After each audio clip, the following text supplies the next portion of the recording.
Ще ни затварят и по къщите, хора. Защото натам вървиме. Това е най-лесното. Локдаун.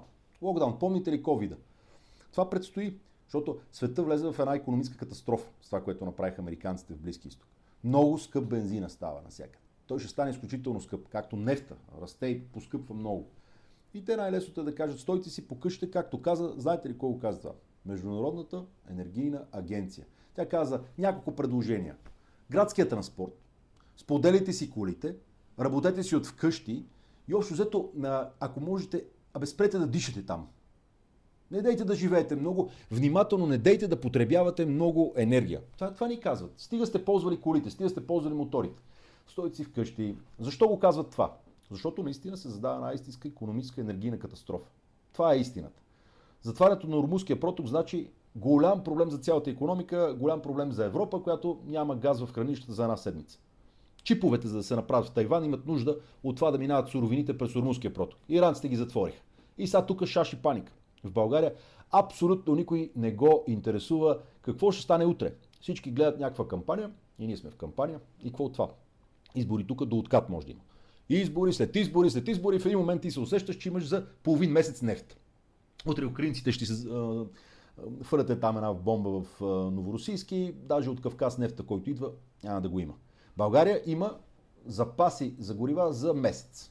По принцип, по закон трябва да е за 3 месеца, ама по-голямата част не са в България и когато всички са се озъбили и нямат горива, ще предпочитат буквално да ти плащат нещичко. Айде, ето ви пари, само че нямате ресурси.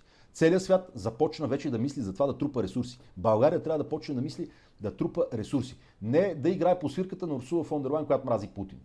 Урсула фон дер Лайен мрази Путин и казва няма да внасяме ефтин руски газ. Час по-скоро всички санкции енергийни за нефта и за газа към руснаците трябва да паднат за Европа.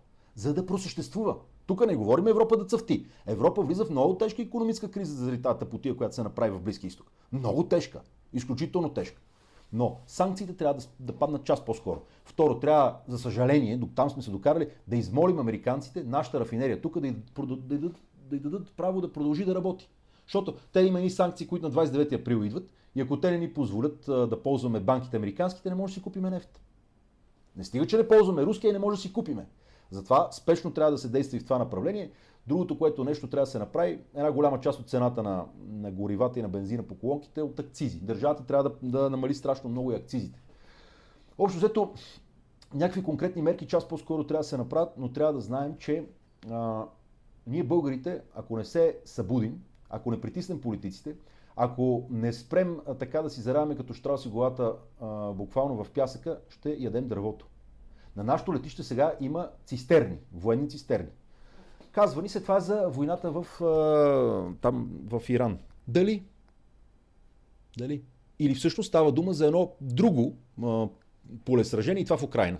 Това трябва всички да знаем, че е много голям проблем и ние гледаме всички към Иран, но тази война е далече от нас. Тя води до икономическа криза и Доналд Тръмп, за да си реши проблема, може би трябва в един момент да пренасочи нещата към проблема в Украйна. Виждаме как тук се струпват контингенти военни, виждаме как действително в нашите бази американските все повече се говори за някаква трескава такава активност. Румънците се готвят, те имат най-голямата база в Констанца, а ние тук нямаме горива, въоръжаваме се до зъби и говориме, че няма да пускаме ефтиния руски газ, защото мразиме руснаците, само че вече няма откъде да си вкарваме, защото Катар не може да изнася през Ормузския проток. Откъде ще дойде? Американците го продават много скъпо и ще го продават на богатите държави в Азия. Те няма да го продават тук на абсолютно зациклила Европа. Европа в момента няма никакви запаси на газ, това е голям проблем. Под 30% върват към 20%, а идва зимата и сега цените са много високи. Да се напълнят газохранилището означава луди пари да се налеят, ама луди пари да се налеят сега за много скъп газ, който зимата ще ни излезе през носа на всичките. Това трябва да го знаете. България въобще не мисли стратегически. България харчи само за някакви такива купувания на народна любов и под никаква форма не се запасява и не се готви за тия тежки времена, в които най-важното е ти да имаш ресурси, в които най-важното е ти да имаш енергия. Нямаш ли енергия? Си мъртвец икономически. Нямаш ли енергия? Вкарате във войната някакви хубавци. Става изключително страшно. От сутрин до вечер ни заливат тук и Нейнски и другите българските политици, че ние трябва до последна капка кръв там да помагаме на Украйна. Вместо да спре войната в Украйна, вместо да спре войната в Иран, час по-скоро, западният свят буквално се е побъркал и налива и ни бута и нас и всички в тия конфликти все повече и повече.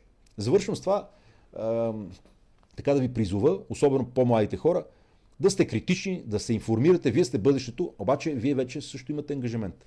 Това ще ви засегне, това засяга вашите родители. Утре, като останат без работа, защото като няма ефтина енергия, почват предприятията да затварят, фирмите спират да работят, даже и вкъщи няма да могат да си стоят. Много е лесно да затвориш хората вкъщи.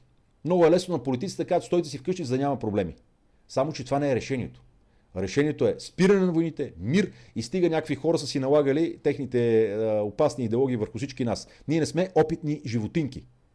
Ние не сме опитни животинки, които ще живеят все по-бедно, които са използвани за пушечно месо в чужди войни.